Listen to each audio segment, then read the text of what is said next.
anything, which is what is the environment in which we will make our work and how will our work change as a result of that environment. There's been a lot of conversations about how much to explain our work, how much to leave in the shadows, whether work should be opaque or clear, whether you should be in the work or not, what is the appropriate subject or not, whether the word appropriate means anything or not. And a lot of those things are also coming out of the environment we're in right now, where the gamut of penalization and surveillance of work has shifted far beyond what were the original fields of interest to the state, which used to be newspapers, novels, speech in public, to every other area. Certainly every form being worked on in Chobi Mela or any photography biennial or photography in the visual arts is part of that. So that's also one of the things we talk about. I work, you use the word obsessive, I think obsessive is good. I work obsessively on Bangladesh history. I'm quite obsessed with it. I am obsessed with the first decade of Bangladesh, which is the first decade of my life. I was born in '69, so I'm a crossover, '69, 2 years as a Pakistani, and then from '71 as Bangladeshi, that generation. I came of age from the year '71 to '81, which are my sharpest memories, because the things you remember as a child are what you remember the clearest. I did a project at Abdul Razzaq Vidyapith, which is a look back at the last 9 editions of the Chobi Mela Biennial, and the biennial catalogs are stacked there. I was originally going to talk about that project and why we chose the catalog itself as something to look at. Asif knows he spent a lot of time on this even today and throughout the process, and many others. We did a last minute change where we decided that first we would show some work and maybe go back to the biennial. But I just want to say one thing, which is that for everything I do in Bangladesh, or anyone does, I feel we're part of a community. And I think it's really, really important to acknowledge and continuously make references to the people with whom we've been in conversation to make work. Sometimes it's really casual cha conversation, sometimes it's intensive, actual working on things. And I think often that gets forgotten. I think there's sort of a Oedipal hang-up of killing the father or mother in the process of making work. There's a deep desire to be completely original and not owe anything to anyone else, and I think that's not everybody, of course, but that is part of the psyche or parts of the culture. And I think the people we're in conversation with, we've always been about acknowledging all the other connections. So I'll get a chance to do that also, if not now, then during the conversation afterwards. The presentation setup is a little messy, for which I apologize. You can see my desktop and see various things. We decided it was better to do that than risk any technical issues. I'm going to show clips from 3 films. The first one I'm going to show is a film called United Red Army. I started making it in 2009 and I finished it in 2011. It premiered in Bangladesh actually at ULAB, University of Liberal Arts here in Dhanmondi, and then went on to show mainly at universities because there weren't as many art center situations that year at the time we were showing. Then 6 years later, it showed at the last Chobi Mela. And when I got that invitation, I remember saying to Wasif, oh, you're showing video now in Chobi Mela. And he said, we've been doing that actually, that's not new. So which also shows how in your head, you've also locked into, oh, Chobi Mela must be showing still images.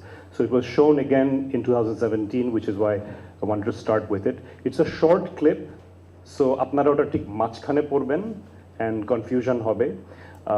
So I'll explain a little bit just to explain what's going on. It's a film about a plane hijack that happened in 1977. The Japanese Red Army, who were allied with many forces, including famously and infamously the Palestinian cause, had taken up plane hijacking as their form of action. And they carried out a series of hijackings. The film actually talks about the fact that one of the reasons they were so successful is because the security apparatus of Western nations wasn't necessarily looking at Japanese tourists as their main suspect type. And that's why they could get through security cordons. Security cordons, of course, were looking for Palestinians in the Leila Khaled model. And so in this mode of hijacking planes, in '77, they hijacked a plane from India. And they had the choice to fly either to Pakistan or Bangladesh, both being roughly equidistant. And they chose This is in the time before Google or any other form of research, to fly to Bangladesh, because as the hijacker said, we knew it was a friendly Islamic country. And we can get into a whole discussion about why in 77 Bangladesh would have the words Islamic attached to it in a hijacker's mind, and what conversation of international Arab nationalism allied to the Palestinian cause had fixed Bangladesh in that way, maybe before Bangladeshis had done it for themselves. And one of the things that I think about is how countries and people also become chess pieces in the great game that we see over and over. The film is mostly in darkness. It's 70 minutes, it's mostly in dark, it's mostly dialogue. Just to explain the text, which you'll see a little bit, let me see if I get this right. The red color is the hijacker, and the green color is the Air Force negotiator, who was the chief of the Air Force at the time. So I'll just show you a short clip, and then I'll explain what's going on. Hope this will work on the first try. এখন কিন্তু sound হবে video থেকে. Do you want to tell me something, or you got some new information? I have only one information, that the Japanese government has requested for a special flight from Tokyo to Dhaka. I'm trying to do things so that the time is short as possible. So please remember, we are doing everything to things to happen as early as possible. Alright. Thank you. I will call you back if there is anything further, okay? Alright. And please arrange sending fruit cans, juice, newspapers, and empty food container. Over. Now about the newspaper,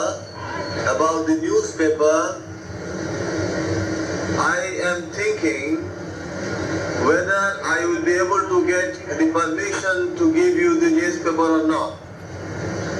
Because the newspapers always tells lies, most of the time. They are not correct. We like to get correct information from you. We ask the newspaper because we like to know the influence of our action. Over. Danke, I will collect 2-3 newspapers and read out the news items to you. I agree. And if you can, please send also alcohol. You understand? What you want? Alcohol. Alcohol. Alcohol.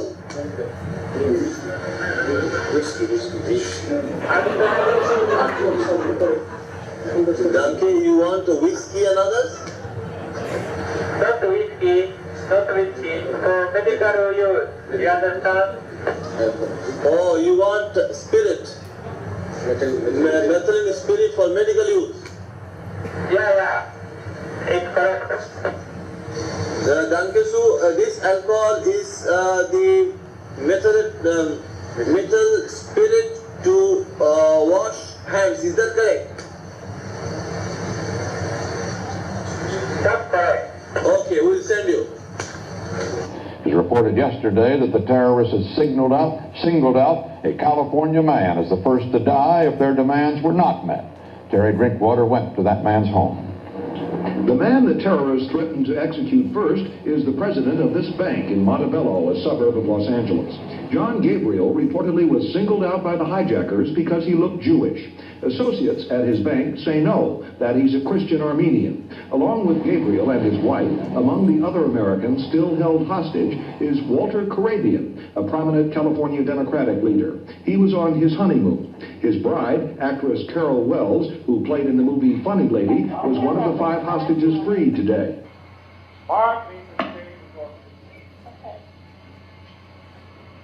Play back.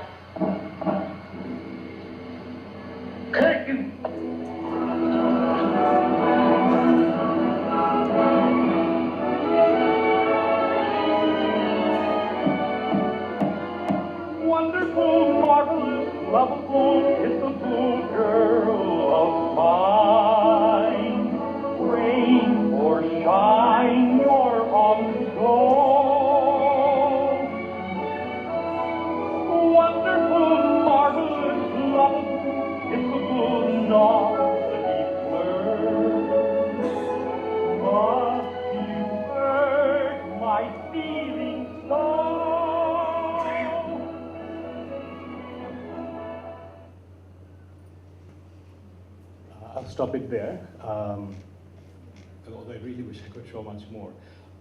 I was at another panel at Chobi Mela where I said we shouldn't be explaining our work too much. But I would like to talk a little bit about how the film works when it shows in different places. The part with alcohol, which provoked much laughter, and I chuckled quietly from here as well. It comes about 20 minutes into the film. Before that, everything's quite serious. They're just negotiating, they're talking. The hijacker says, we're going to kill an American Jew, although it turns out he's an Armenian Christian. You know, they talk about how many hostages to it's very, very serious. It's suffocating. And when you're listening to the original tape, although you know the hijack ends well, you're listening to it and you're thinking, when is the good part going to come? And you don't expect the good part to be this sudden, unexpected comedy of mistranslation, which is the alcohol part. Also where his accent makes him think that he's saying alcohol and then alcohol. There's a way that that film provokes laughter in Bangladesh, which is not the same laughter that it produces when it shows elsewhere. It's showing in Netherlands right now, and I've sat in the room behind and observed. It doesn't have the same laughter because it doesn't have the same significance. For example, there are military officers in the airport in '77, and when they hear the word alcohol, the first alcohol they think of is whiskey, and that's what he says. There's a way that there's an absolute astonishment in the Air Force officer's tone that of all the things he could be asking for, it's alcohol he's asking for. It provokes a different kind of laughter in Bangladesh because there's, I believe, Amar Mone Hoy, there's a certain kind of knowing of a certain thing we share. We understand not only the significance of asking for alcohol, but we also understand the significance, or we can read the meaning of asking for it in '77 while hijacking a plane for the Palestinian cause. But even within what I say we, there are many we's. So when we first showed the film on this side of town, Dhanmondi, you know, I live in Dhanmondi, I live actually one road away. So I first screened the film heavily in this area, Dhaka University, etc. Then eventually went to, you know, what we call the tri-state part of town, we went to Gulshan, etc. The laughter that that part gets with a bilingual audience is different from the laughter that it gets in a bilingual audience here, because the bilingualism also is different, the relationship with this conversation is different, and the year is different. So 2011 was kind of a different kind of reaction than, let's say, now when I show it. That's one thing that I've always thought about. The second thing is, if you look at the archival footage, I think Bangladeshis will recognize this right away, I think. I certainly feel I see it. They've released the white passengers, families, they've released the Hollywood actress, they've released an American man because he was sick, and they've released this Indian couple. And this footage is very brief. You see the Air Force chief coming out, he's administering, but you can kind of see that even within that, my theory, that all the administering is happening to the high value passengers, and this Indian couple is just kind of sitting there, sort of neglected. At least that's what I read into it. But I also don't make the film to make some big theory about unequal relationships between the European North American passengers and the Indian passengers. I'm not making the film to make some big statement about media stereotyping, etc. It's just what comes up afterwards. And I think, just to go back to something I said the other day, I think it's while you're making the film that you should be free and do whatever you want and explore what you want. And I think the analysis can come afterwards. And I think maybe the analysis can come from somebody else, not the maker. That's just my one thought about this. I'm trying to think, there were some other things that I can't remember. Oh, right, Carol Wells, who is the Hollywood actress. I met her after this film was finished. I went and tracked her down in Hollywood just because that's the obsessive part, just because I wanted to see what she had to say. And she turns out to be somebody who, from that experience, pretty traumatized, still to this date, doesn't make films really anymore, and has really stereotypical ideas about this part of the world, whatever that might mean. And she, when I interviewed her, she had all sorts of observations about what she considers to be Muslim populations. But what's interesting is in '77, this discourse, media and otherwise, isn't framed in that way. She gave an interview to American television afterwards, and the word Muslim isn't brought up. So there's also a way that she's now remembering who did it to her and what was the main cause. And in the context of 2013, 14, 15, Muslim has suddenly risen up as a primary way of remembering that of 77, which didn't have that significance. And maybe it's also a way of reattaching yourself to a current moment as well, which I thought was interesting.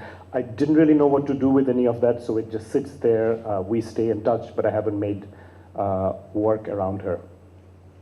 I'm going to jump to the next piece.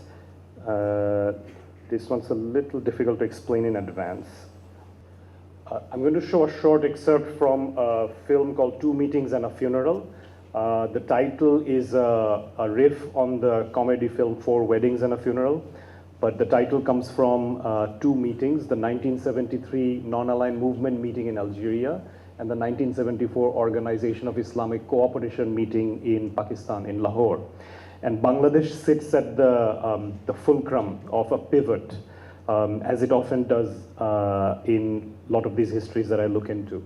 And the way Bangladesh does is that in 1973, Bangladesh isn't officially recognized by the UN yet. It's trying to get recognized, and China is one of the countries that's vetoing entry.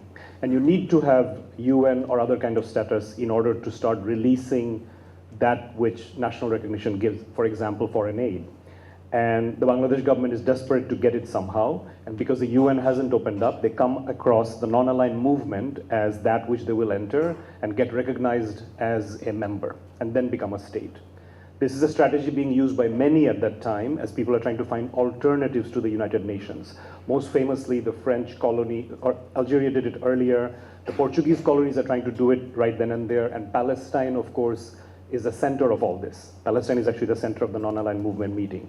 So Bangladesh shows up, sponsored by India, welcomed by Yugoslavia, Cuba. The word socialist is used quite often in speeches. We enter a league of non-aligned movement, which is outside US and Soviet axis, but left-leaning, socialist-leaning. It's Bangladesh's big moment on the international stage. And some people who are still alive were involved in that, who were in the Bangladesh government still alive today.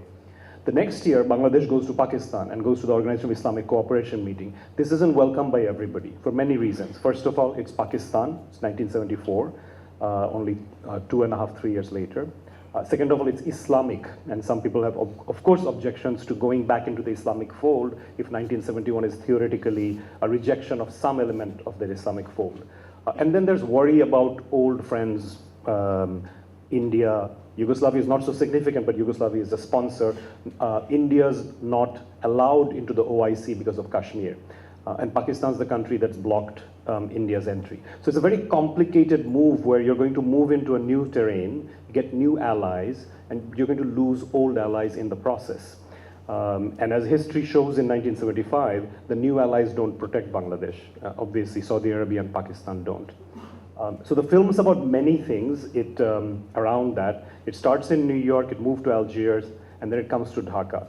And the reason I wanted to show this clip is because when I'm in New York, I was shooting in the United Nations, wide open, not in session. When I went to Algeria, I shot at the place where this meeting was held, again, wide open, not used by people, so perfect for filming, completely empty, stadium areas, etc. I come to Bangladesh, and not a surprise to anyone, nothing's empty, there's no wide open anything. The Nam Shommelon building, which was built for the non-aligned movement meeting, has now gone from being NAM to Chinmoy 3 to now Bangabandhu Shommelon Kendro, and is routinely rented out for weddings and trade fairs. And when we come to shoot, there's a trade fair going on. And so it's sort of the mirror opposite of what happens in the other countries. And I thought that was quite appropriate to be making a film about utopia and finding a situation where there's no wide open vistas at all. This clip is a little hard to show because it's 3 screens, and so normally it's supposed to be projected on 3 screens. You'll find the text a little hard to hear and some of the sound as well. If that happens, I'll just explain what's happening over the microphone. So I apologize for that in advance. We didn't have a chance to test it, or fix it rather.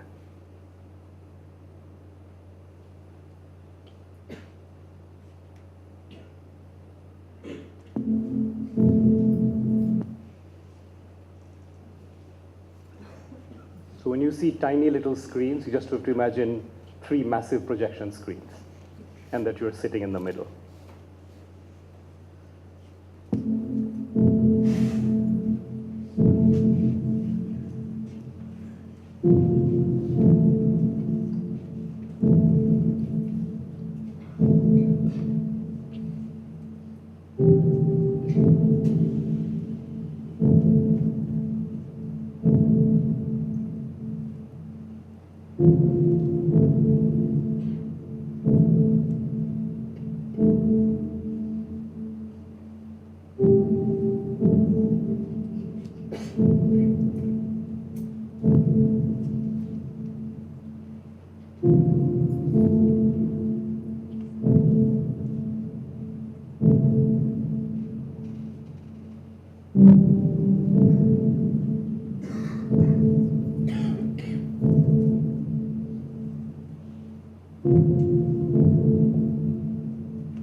যে কথাটা আগে আমরা একবার তুলছিলাম যে বিজয় প্রসাদের কথা, যে উনি তার সাম্প্রতিক বই দ্য ডার্কার নেশনসে একটা জিনিস এনেছেন, যে এই যে থার্ড ওয়ার্ল্ড প্রজেক্ট কিংবা থার্ড ওয়ার্ল্ড ড্রিম, যেটা এই তৃতীয় বিশ্বের স্বপ্নটা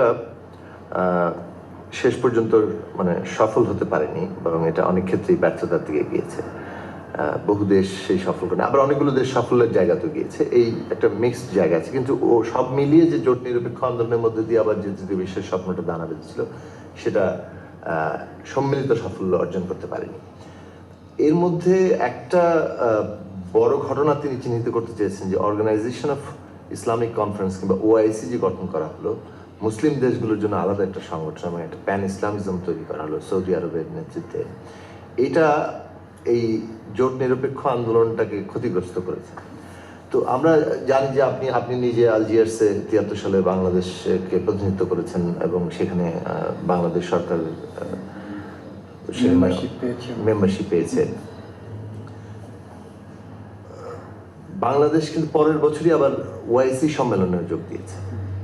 এইটাকে আপনি কিভাবে মানে ইয়ে করছেন? অর্থাৎ ওআইসি সম্মেলনের অংশ নেওয়া এবং সেটা পাকিস্তানে হচ্ছে, এই সব বিষয়গুলো নিয়ে কি তখন কোনো এখানে আলাপ আলোচনা, তর্ক কিংবা নিজেদের মধ্যে কোনো ভিন্ন মত ইত্যাদি আলোচনা হয়েছিল? এটা কি বাংলাদেশের পররাষ্ট্র যে নীতি সেই সময় যেভাবে গ্রহণ করা হচ্ছিল, তার মধ্যে এটা কি কোনো একটা শিফট, নাকি সাধারণভাবে যে নীতি তার মধ্যেই এটাকে বিবেচনা করা হয়েছে? তো আমার মনে আছে যে ওরা একজন আর কি দিল, তার তসবিটা আমাকে দিল, যে তসবিটা দিলাম, আবার এই তসবিটা যেন আমরা আবার দেখা হলে পরে আমরা এক্সচেঞ্জ করবো। এই ধরনের একটা কালচার সেখানে ছিল। আর আলাপ করতে করতেই তসবিটা আমাকে দিয়ে দিয়েছে। এই ধরনের অ্যাপ্রোচ তাদের ছিল। এবং ওখানে তারা সবাই মিলে এসেই তারা বাংলাদেশে চলে আসলো বঙ্গবন্ধুকে নেবার জন্য, খুব নাটকীয়ভাবে। এবং তারা এসে বঙ্গবন্ধুকে বললো যে আপনাকে আমরা নিয়ে যাচ্ছি ইসলামাবাদে, তাহলে রেকগনিশনের ব্যাপারে বলে যে এইটাই রেকগনিশন, আমরা এসেছি এটাই রেকগনিশন, আপনি আসলে আমরা আপনাকে আমাদের এই ওআইসির সম্মেলনে যোগদানের মাধ্যমে এটা একটা হিস্টোরিক্যাল একটা ইভেন্ট হবে, এটা উনি বলেছেন। شارك الرئيس مجيب الرحمن في المؤتمر، وكانت مشاركة بنغلاديش بعد الاعتراف بها من طرف باكستان من أهم المكاسب التي حققها المؤتمر. وهنا يتحتم علينا أن نستغل هذه الفرصة التاريخية ونواجه هذا العالم المسيطر علينا كمجموعة. التحرك كأفراد لن يجدي نفع. التحرك، وأقولها بكل صراحة، كأفراد كدول منفردة لن يجدي نفعا. لابد أن نتحرك كمجموعات، كمجموعة عربية، كمجموعة إسلامية، كمجموعة عربية إفريقية، كمجموعة دول عدم الحجاز. في هذه الفترة لابد أن نجد حلول سيد الرئيس لمشاكلنا نحن، مشاكل التعاون. وأنا أقولها صراحة أن الجزائر من أجل التعاون، من أجل التعاون الفعلي، والجزائر مستعدة أن تستجم بكل قرار يدعو ويعمل من أجل التعاون بين دول هذه المجموعات.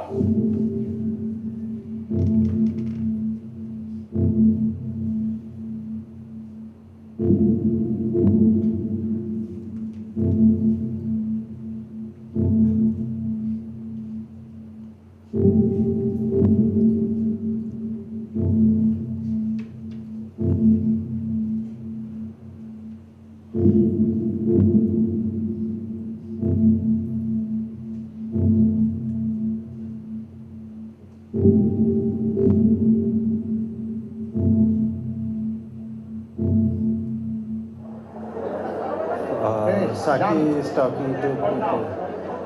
On now. You're sounding like Chavez. On now. क्या अवस्था? जब আমি আসছি যে একটা ডকুমেন্টারি ফিল্মের মানে ইয়ে করতে, এখানে এসে দেখি যে মেলা চলছে, মেলার মধ্যেই চালানো হচ্ছে। তাই আমি তো আছি বাস্তবে লড়াই করছি। এই 28 তারিখ আমরা হল পালন করলাম ইয়ে নিয়ে।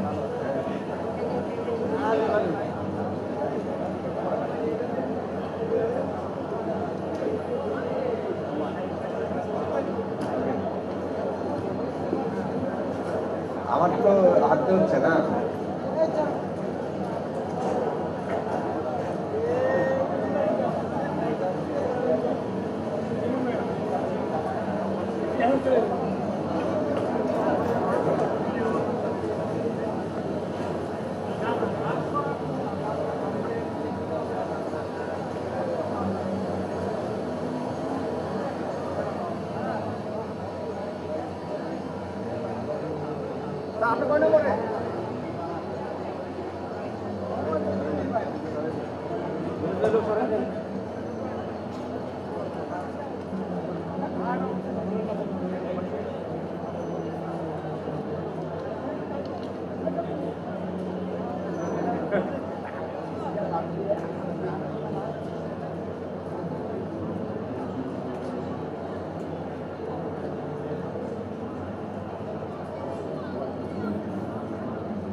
Wrong? No, it's okay.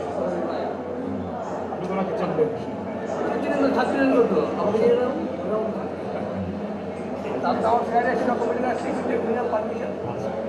না আমরা জাস্ট দর্শক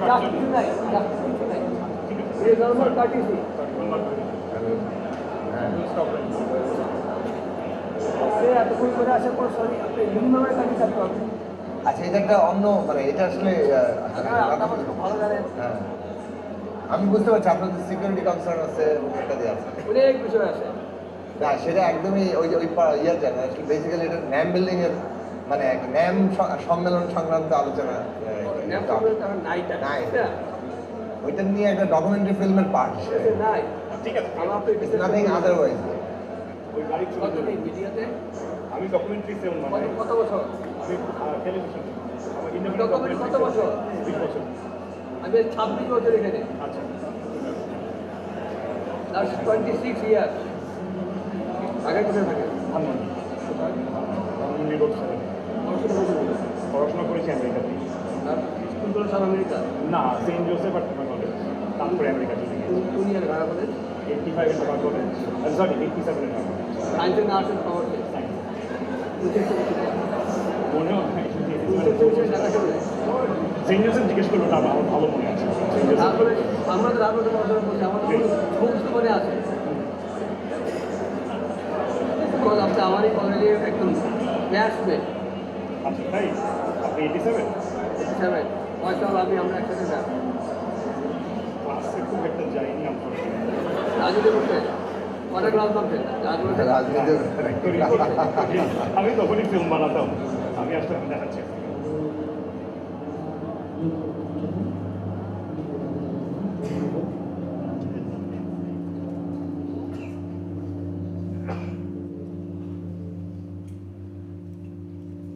So I'll let that play, but maybe stop here to discuss because I don't think maybe it's a good time to put up the lights and maybe talk about what we've seen and what we've not seen, what other people are working on, what this might give them ideas about, etc. So maybe we can have the lights on the audience.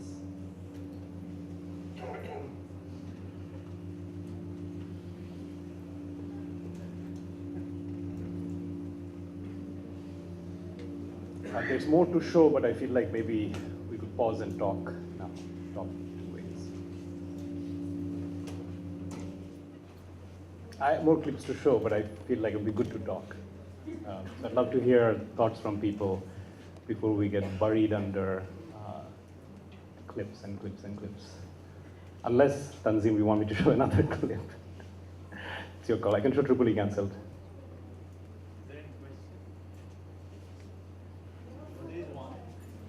Sorry? But yeah, it should be 3 screens. It's 88 minutes. Well, hopefully we'll get a 3-screen installation in Dhaka. Thank you for showing this time. My name is Priyanka Chaudhary, and আমি দেখেছি আগে আপনার এই ভিডিওগুলো। My question is, when you're working with archived videos, are you looking for an answer? What is your intention? The fact that NAM Bhavon ekhon nei, and the situation which led to NAM Bhavon and then it's not there, and I just received my convocation there last. From which university?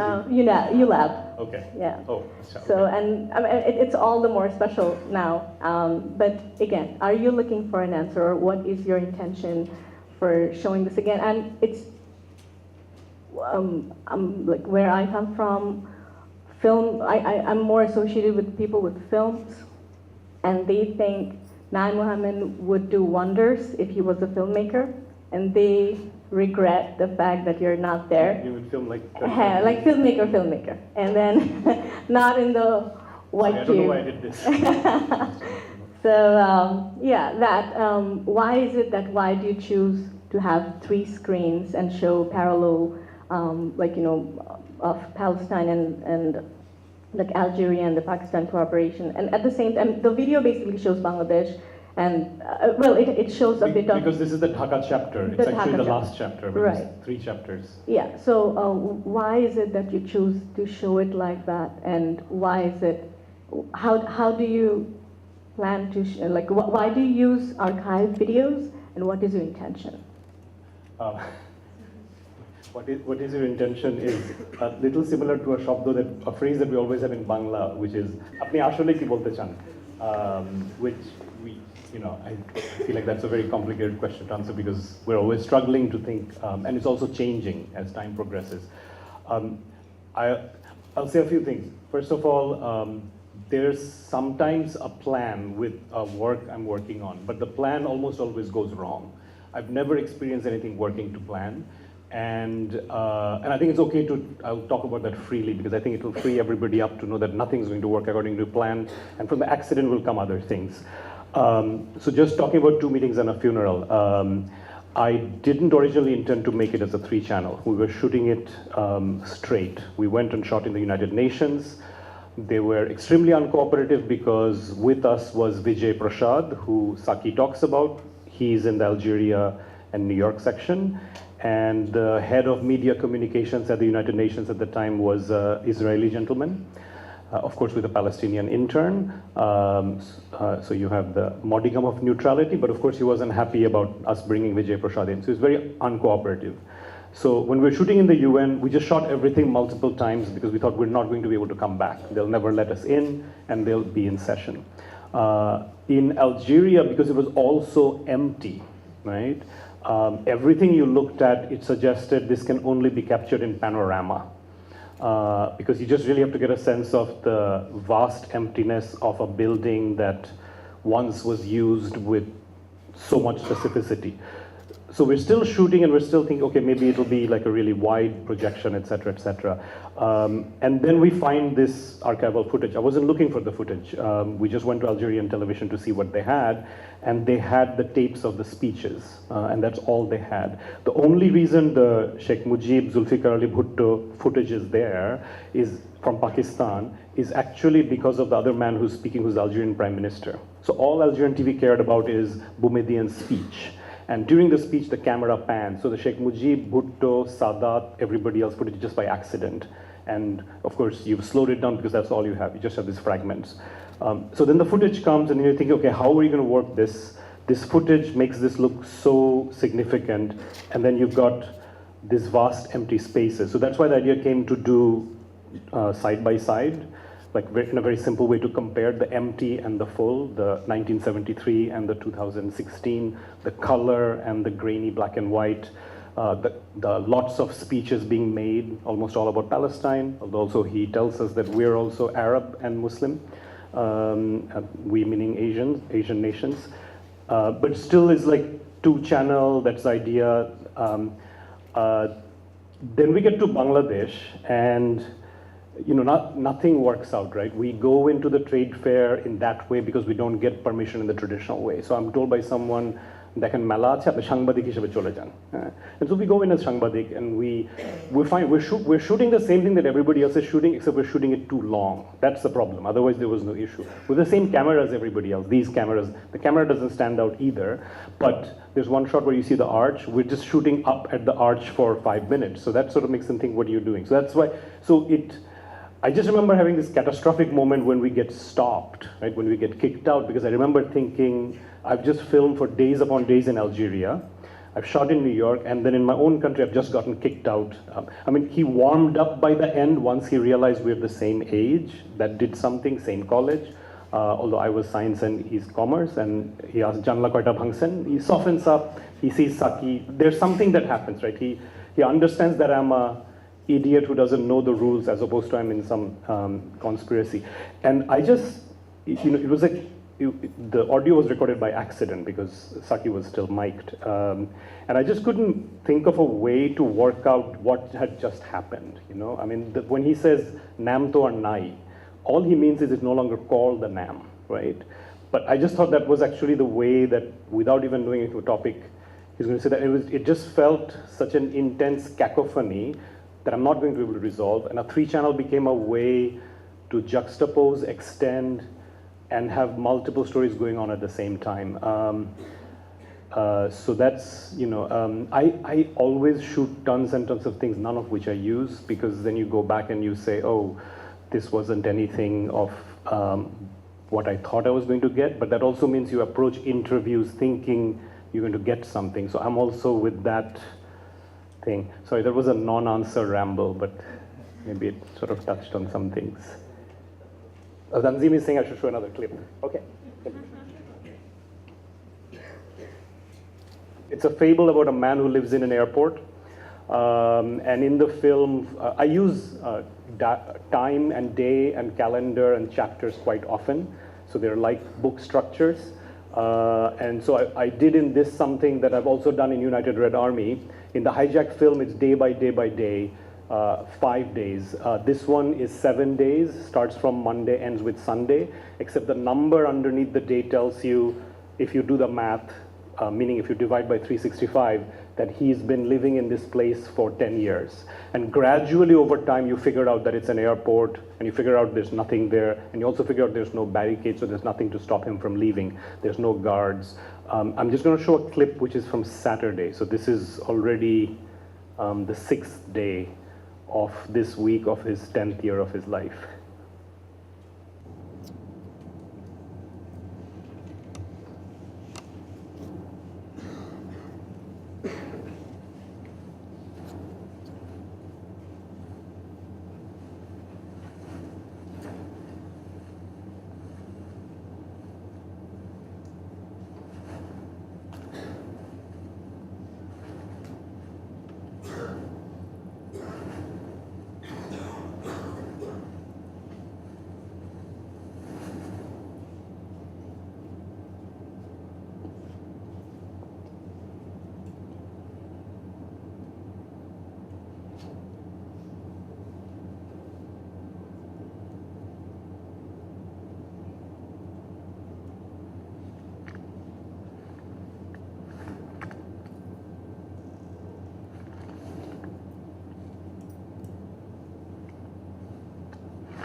My love, the alone is a cloud today.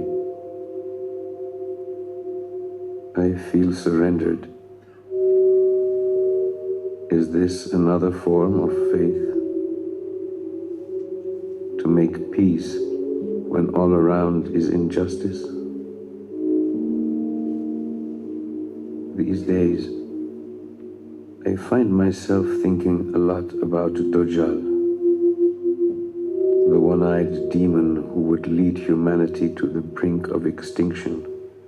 And then the sun would come closer, and the earth would melt into itself. Reading that centuries-old text now, the advancing sun feels like a word for nuclear winter. Prophet in the desert saw it coming.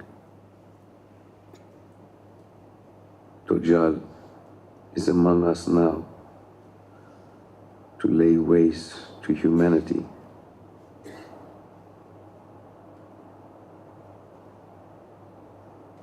They say the last funeral bearer has to exit the graveyard gates for the buried to find peace.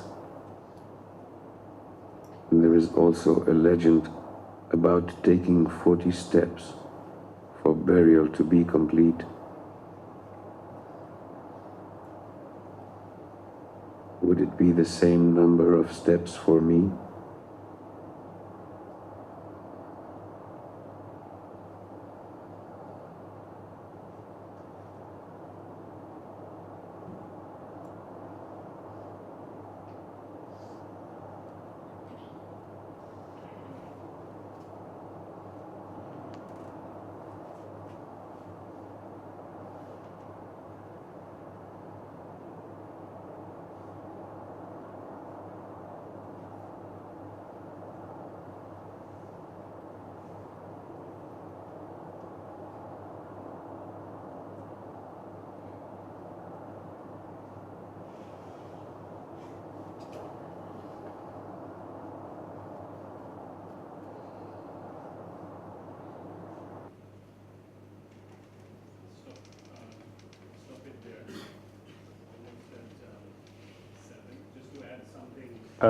That I didn't say at the beginning.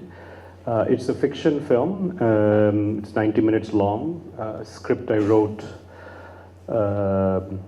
while at this airport, which is the old Athens airport called Ellinikon, which was abandoned in 2001, I believe, when the Olympics came to Greece because they built a new airport. So overnight, this was closed down. And because of the condition of the Greece economy, it stayed that way since then, unused. But the backstory of why I became interested to shoot something there about a man who lives there for 10 years is that my father was trapped in this airport for 9 days in 1977. He lost his, or not lost, misplaced his passport in Delhi, got on board the plane and we lived in Libya at the time, which is why the title of the film is Tripoli Cancelled. And arrived in Greece to change planes, and that's when they discovered he didn't have his passport. And it took 9 days for the Bangladesh embassy to send a letter that essentially said, we recognize this person as a Bangladeshi national, so you can deport him back to Bangladesh, which is what happened, and then he got his new passport. So it was 9 days, it was 1977, so it wasn't a hostile experience. Nobody thought he was trying to become a human smuggled migrant, and nobody thought he was a terrorist either. But they also wouldn't let him out. It's just something we know in my family. It's the reason why everyone in my family arrives at the airport 4 hours early. We're very nervous flyers. I have a pathological fear of flying. I read everything about what can go wrong with airplanes, and therefore, of course, I've made 2 films now in an airport. The film doesn't reveal all that until the very end when the title mentions my father's real story. And there's been some conversation when it premiered as to whether I should reveal that or just stay silent. But the press around it, of course, has picked that up. So that's, it's inspired by my father in the sense that the actor looks like my father. He has the same mustache and height. He's a Greek-Iranian actor. I can talk more about that, but maybe we can have the lights again and more things. It's the first time I made a fiction film. I don't know how to make another one necessarily, and it's the first time I made a 3-channel film, and I don't know if I'll do that again, because 3-channel also has all sorts of constraints, which I'm happy to talk about for those who are thinking of doing it. There are big pluses, but there's one significant minus, which is how to show it and how to travel with it.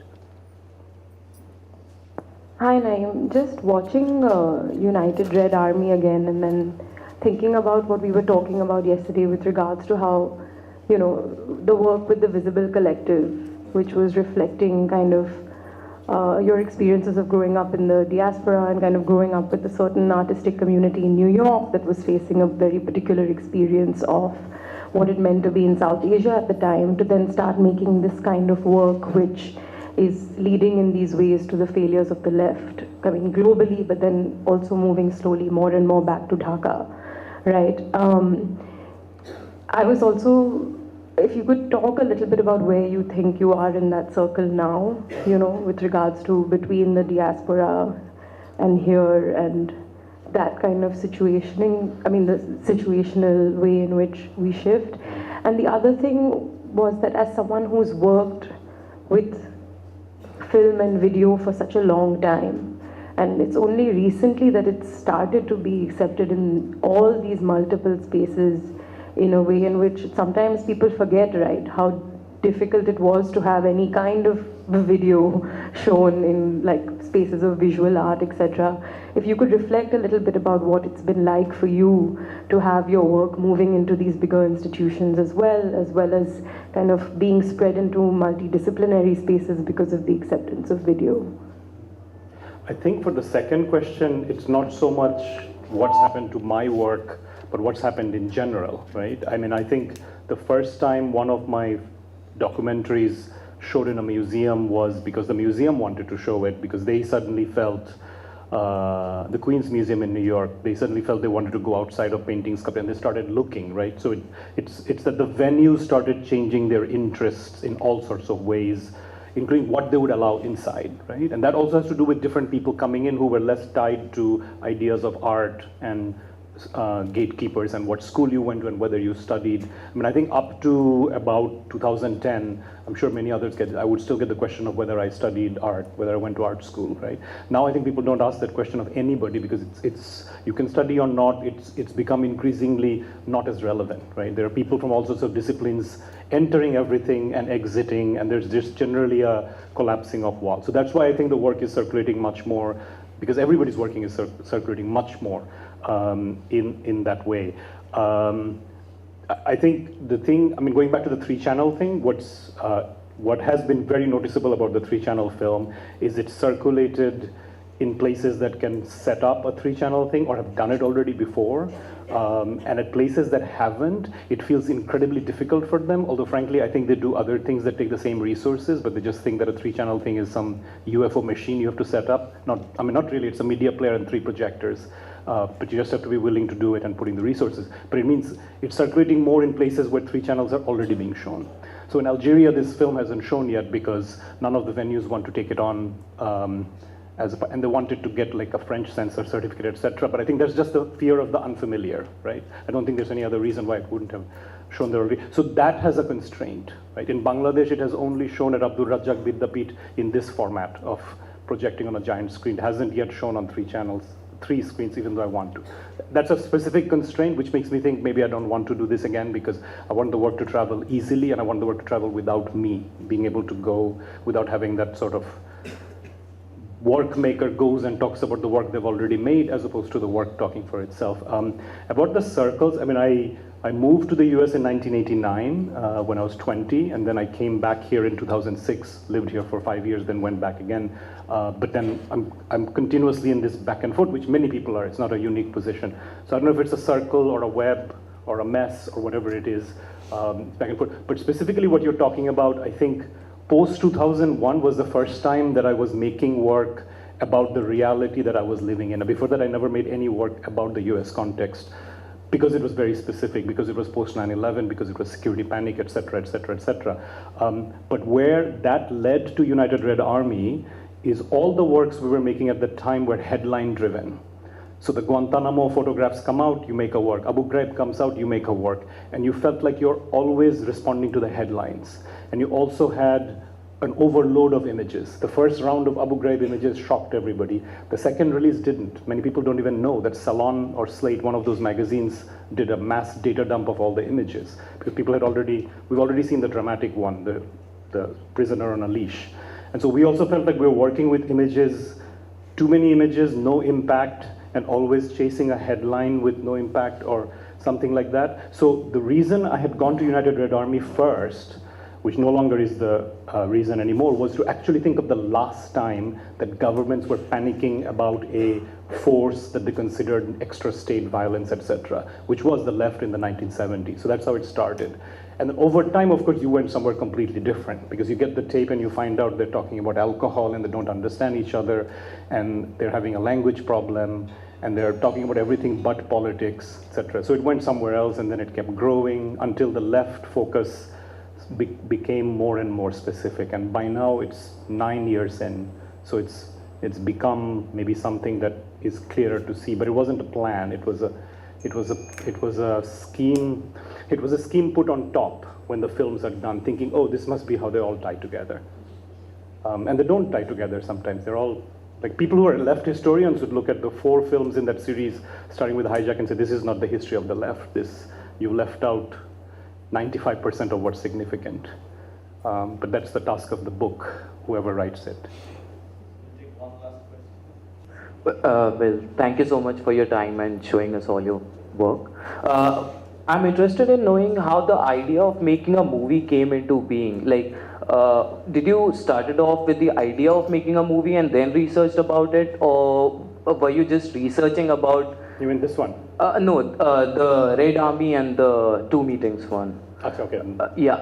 So were you just going through your research and the film came as a result of that research? And the second question I want to ask is, how did you find the archival footage? Was it available in the public sphere somewhere, or you had to go through certain channels or to certain authorities to get the footage?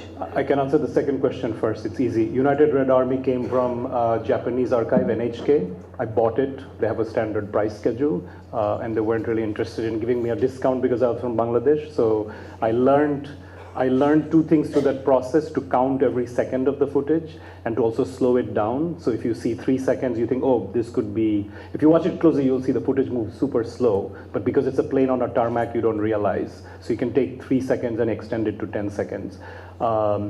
Japanese television also has a very specific rule, NHK, which is that they won't give you footage unless everybody in the footage has signed off on it, which meant that most of the color footage they had that was of actual people talking, they couldn't give me because they can't locate those people. So I made it without that, but it was okay because there was so much sound. 2 meetings is from the Algerian TV archives, same thing, they charged me for it.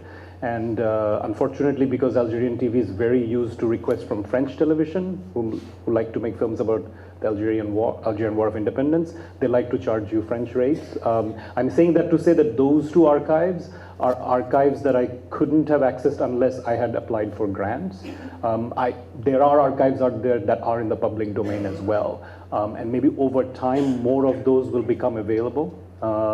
Because I think my experience with these 2 films is going to television archives that specialize in selling is not, I think, the best way to make nimble films. They'll also sometimes license it to you for 10 years. So from 2011 to 2021 will be 10 years. I'm hoping they won't come back to me and say you need to redo the license, right? But it's not in perpetuity. But I think, I started making films my first film was in 1992. I'm quite, I'm not the fastest in terms of knowing where things are. Other people know where there's more. Yeah, and I think the other thing is it looks like there's a lot of archive, but there's actually very little. And then there's a lot of other things, but it just looks like a lot. About whether I planned or not, I planned, but I planned a different film. United Red Army was going to be actually a film based on interviews with the negotiator. And I spent many days with him. And at the end, he gave me the tapes and said, "Oh, there are these tapes if you want them." And once I heard the tapes, I thought, "Oh, wait, this is the A.G. Mahmood of '77 is so much." I mean, he remembers things differently from the way things were. So the way things were better. Thanks.